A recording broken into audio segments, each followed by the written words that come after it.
জাকাতযোগ্য সম্পদ কি কি? জাকাতেবল অ্যাসেট, সব সম্পদে জাকাত হয় না। এই পয়েন্টটা খুব গুরুত্বপূর্ণ, আপনাদেরকে মনোযোগ দিয়ে শুনতে হবে। আপনারা মনোযোগ দিয়ে শুনতেছেন তো? আপনি ধরেন ওই যে উদাহরণ দিয়েছিলাম, গত রমজানের 20 তারিখে নেশাব পরিমাণ সম্পদের মালিক হয়েছেন, দেখলেন সারা বছর আছে এই টাকাটা। তো এই 20 রমজানে তো আপনি এখন হিসাব করবেন, তাই না? তো হিসাবে আপনি কি কি ধরবেন? সব সম্পদে জাকাত নাই। আপনার বাসার যে ফার্নিচার, এটা হিসাব করা লাগবে না।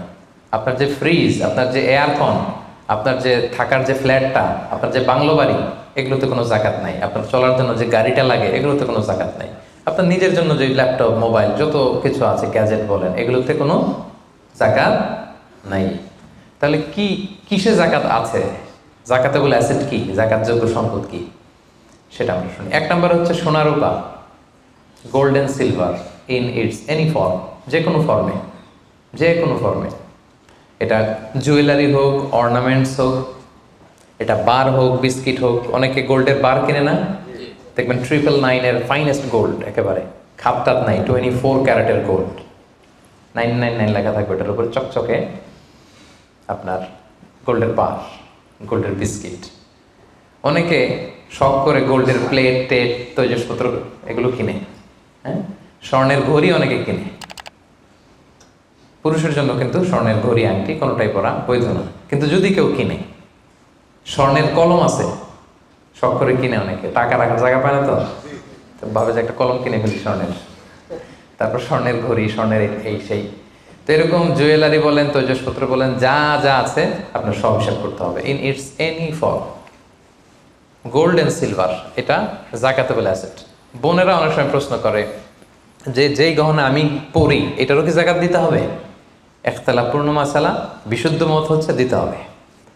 3 মাযহাব বলছে দেয়া লাগবে না, ইমাম আবু হানিফা বলছে দেয়া লাগবে, এবং আবু হানিফা রাহিমাহুল্লাহর কথাটাই ভ্যালিড, বেশি যুক্তযুক্ত।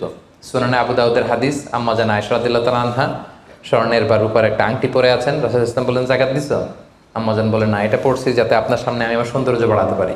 রাসূল সাল্লাল্লাহু আলাইহি ওয়াসাল্লাম বললেন হাসবুকি মিনান নার, জাহান্নামে ঢুকাতে এটাই যথেষ্ট। সাথে সাথে জাকাত দিয়ে দিলেন আম্মা জান আয়েশা। তো আম্মা জান আয়েশা তো এটা পরিহিতা ছিলেন, কি বলেন। আরেক নারী আসলেন তার মেয়েকে নিয়ে, হাতে 2টা স্বর্ণের চুড়ি।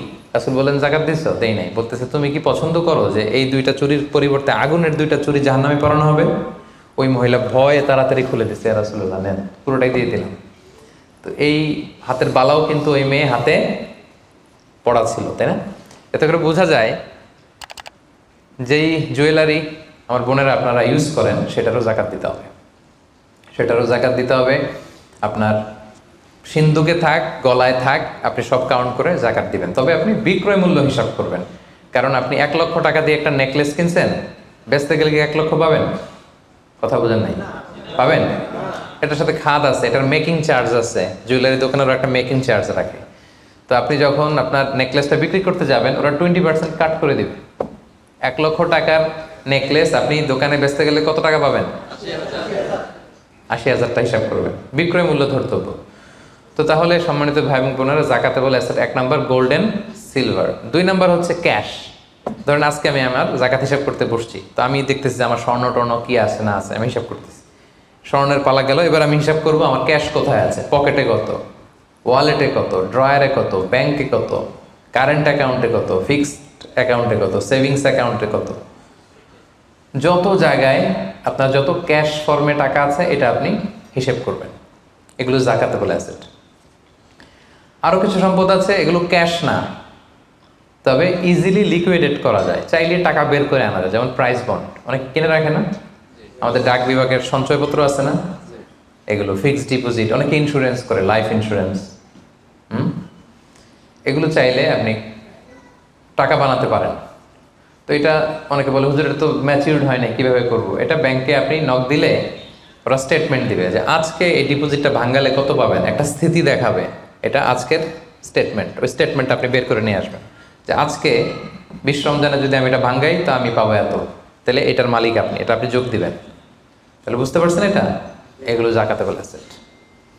আচ্ছা গেল।